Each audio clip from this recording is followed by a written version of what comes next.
setiap hari terus berkurang.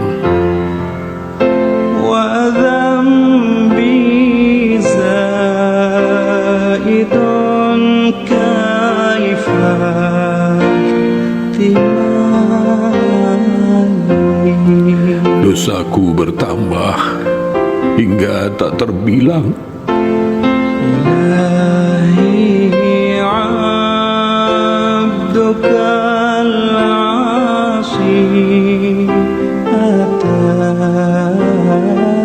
Wahai Tuhanku, hamba-Mu yang bermaksiat dan berbuat dosa ini,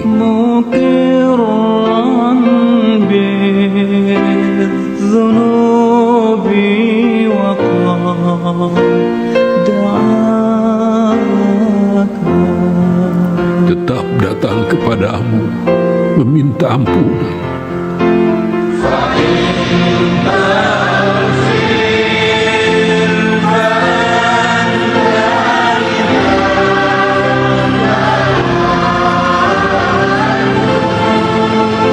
Ya Allah, Engkaulah zat yang berhak mengampuni dosa.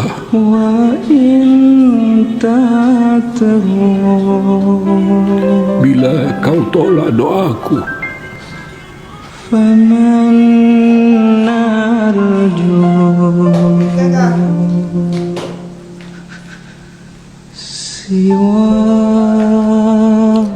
Pendengar Radio Republik Indonesia Nunukan, menutup kebersamaan kita di Religi Pagi. Sesaat lagi kami akan hadirkan mimbar agama Islam dengan mengangkat topik berkorban dengan berkurban yang akan disampaikan Ustadz Eko Nani. Pastikan Anda tetap bersama kami.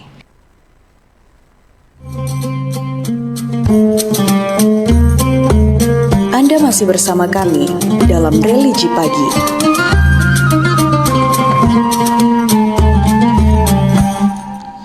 Bismillahirrahmanirrahim. Assalamualaikum warahmatullahi wabarakatuh. Alhamdulillahirabbil alamin. Wa bihi nasta'inu ala umuri dunya waddin. Wassalatu wassalamu ala sayyidil mursalin Sayyidina wa maulana Muhammadin wa ala alihi wa ashabihi ajma'in. Amma ba'du, la hamla wa la quwata illa billahil aliyil azim. Kaum muslimin dan muslimat, para pendengar Radio Republik Indonesia yang insya Allah dimuliakan Allah Subhanahu wa Ta'ala. Pertama-tama, mari tidak bosan dan intinya kita bersyukur atas segala nikmat yang Allah berikan kepada kita. Mari kita gunakan segala kenikmatan yang Allah berikan dalam rangka taqarrub ilallah, mendekatkan diri kepada Allah, dalam arti kita berupaya menjalankan segala apa yang diperintahkan oleh Allah dan menjauhi secara totalitas apa yang dilarang olehnya. Salawat dan salam tak lupa kita aturkan kepada junjungan kita Nabi Muhammad SAW wa ala alihi wa ashabihi ajma'in, dan semoga pula dilimpahkan kepada kita selaku pengikutnya yang istiqomah di jalannya, amin ya rabbal alamin.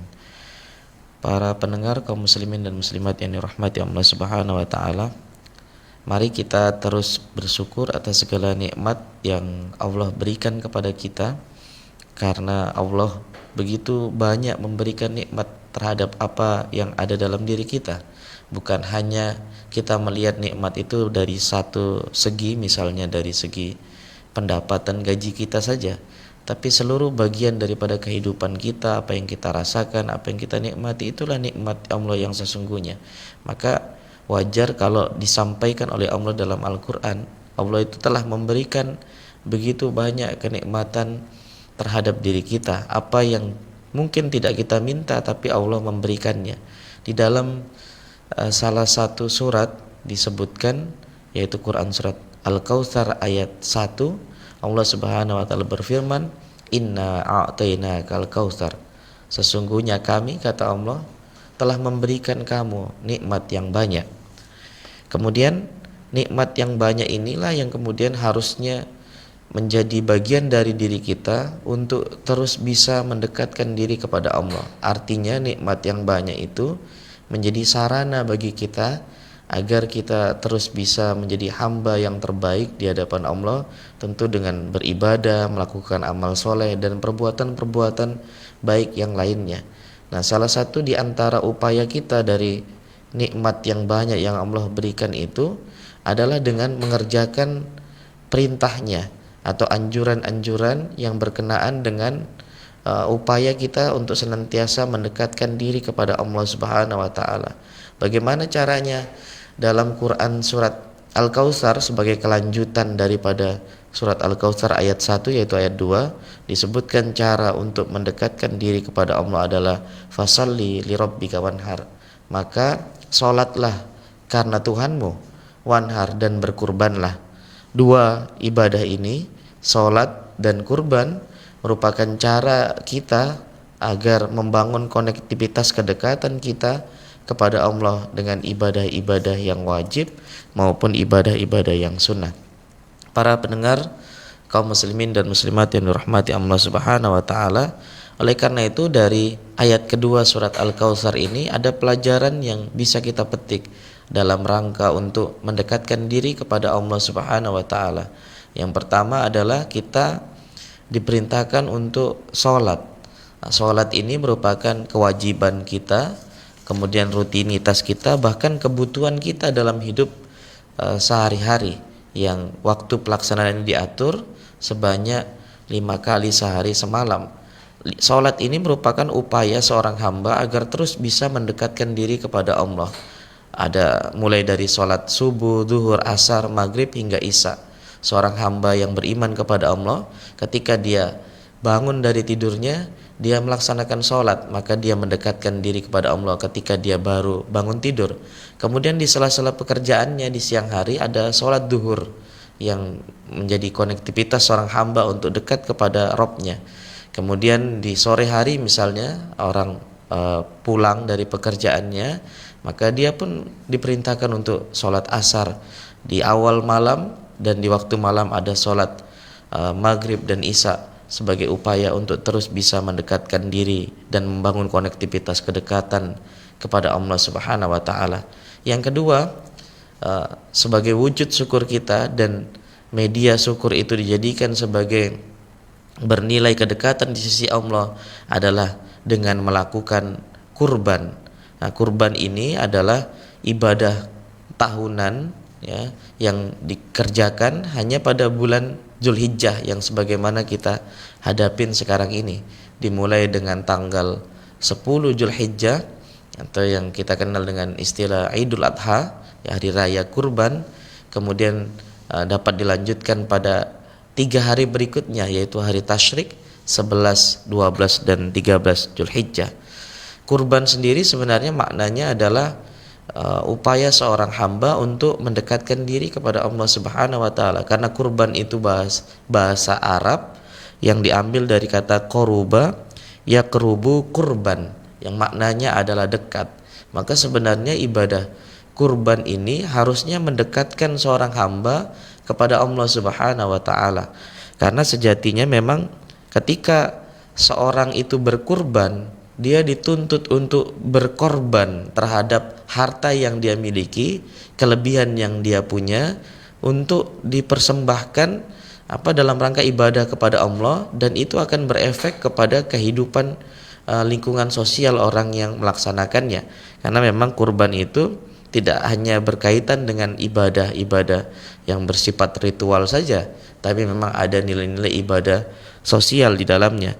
Maka ketika berkaitan dengan ibadah maliyah, ibadah harta, yang paling penting dari orang yang melakukannya itu adalah menata niat dan kolbunya, agar ketika dia mengeluarkan hartanya itu memang dia ikhlas semata-mata karena Allah, sehingga apa yang dia lakukan itu bernilai di hadapan Allah Subhanahu wa taala.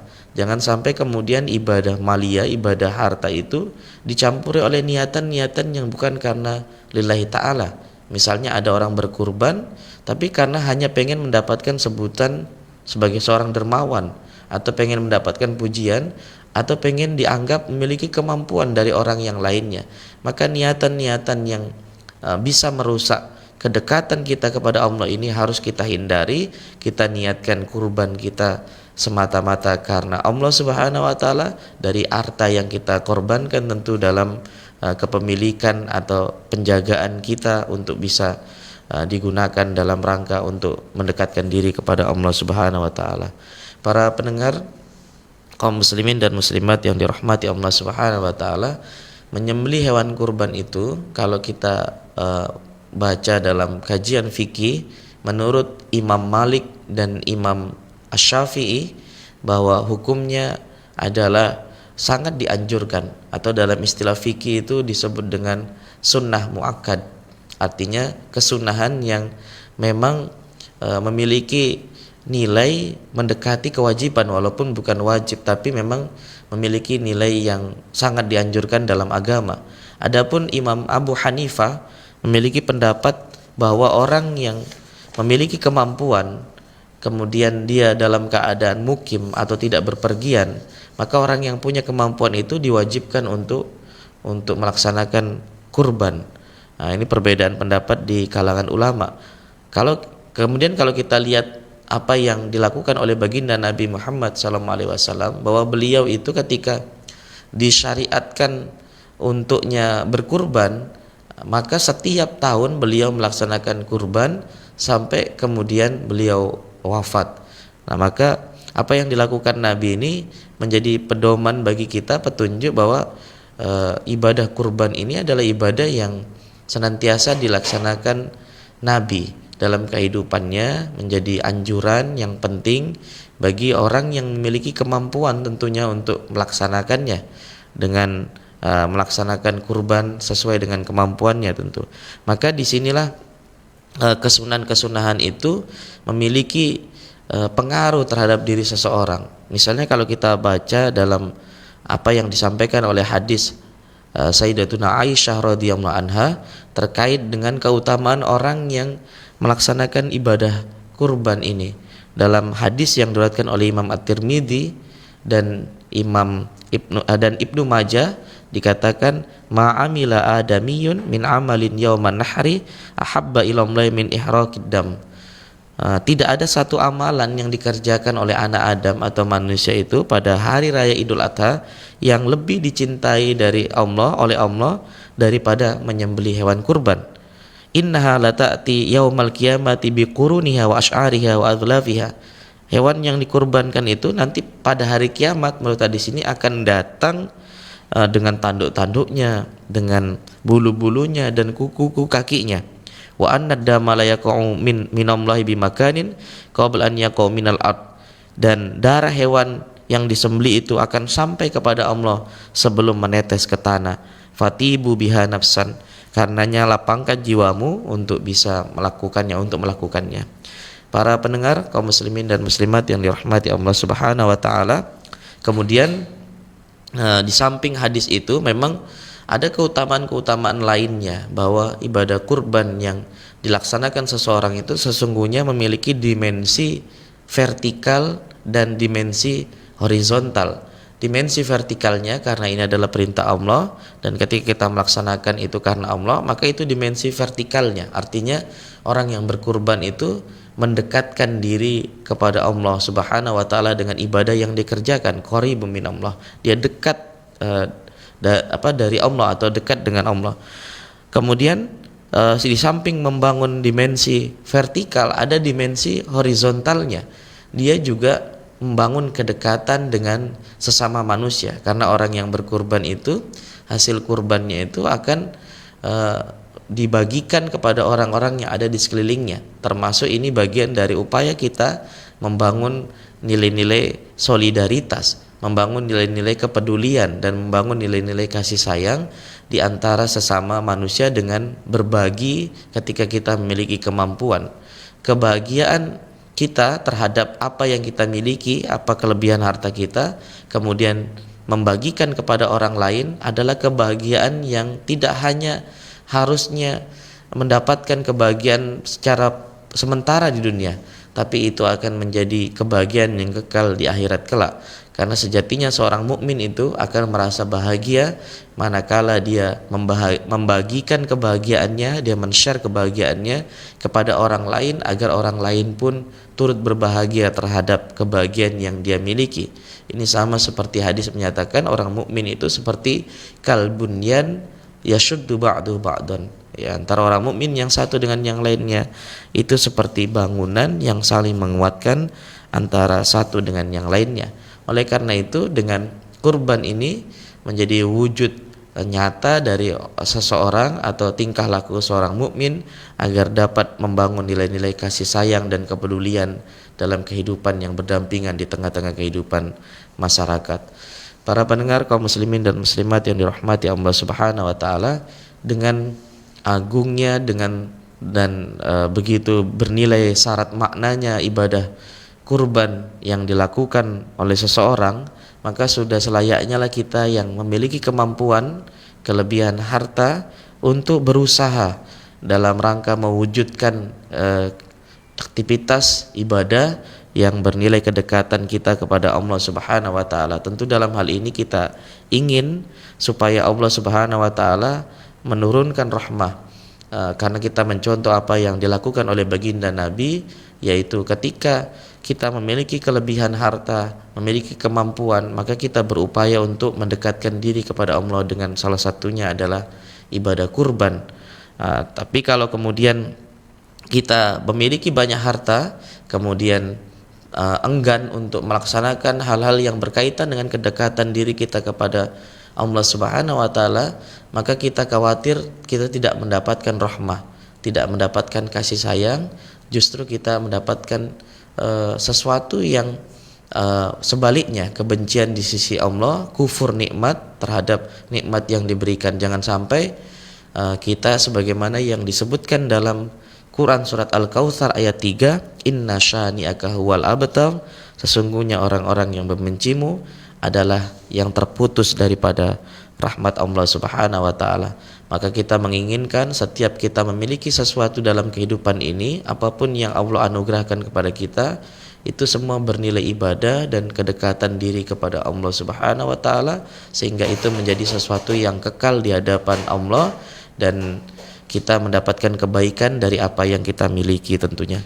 Para pendengar kaum muslimin dan muslimat yang dirahmati Allah Subhanahu wa taala, oleh karena itu kita berharap, berdoa kepada Allah, kalaupun hari ini kita tidak memiliki kemampuan dan kelebihan harta untuk berkurban, maka mudah-mudahan di tahun-tahun mendatang Allah memberikan kelebihan kepada kita, kelapangan harta, rezeki, tapi kemudian kita juga diberikan kemauan dan upaya agar bisa mendekatkan diri kepada Allah. Di antaranya adalah mengeluarkan harta kita untuk hal-hal yang berguna, yang mendekatkan diri kita kepada Allah. Di antaranya adalah berkurban tentunya. Dan mudah-mudahan Allah memberikan jalan, petunjuk dan kebaikan-kebaikan dalam kehidupan kita, sehingga kita bisa melaksanakan hal-hal yang baik ketika kita dalam keadaan lapang, termasuk kita juga bisa melaksanakan hal-hal yang baik ketika kita dalam keadaan sempit tentunya. Inilah yang dapat kami sampaikan, semoga bermanfaat. Wallahu a'lam bishawab. Hadanallahu wa iyyakum ajma'in, ihdinas siratal mustaqim, wallahul muwaffiq ila aqwamit thoriq. Wassalamualaikum warahmatullahi wabarakatuh.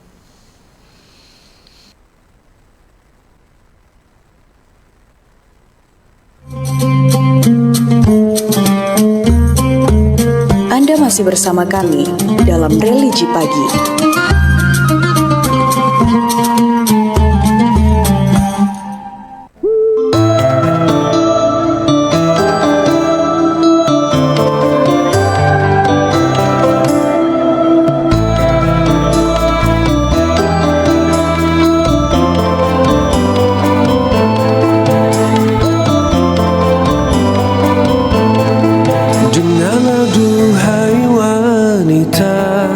Hidup ini sementara, semua pasti binasa, semua fata morgana. Allah telah sempurnakan kau terlahir ke dunia, begitu lembut tuturmu dan halus perasaanmu, dan halus perasaanmu. Engkau sayang, sayang, sayang, sayang, insya Allah disayang. Engkau cantik, cantik, cantik, cantik. jika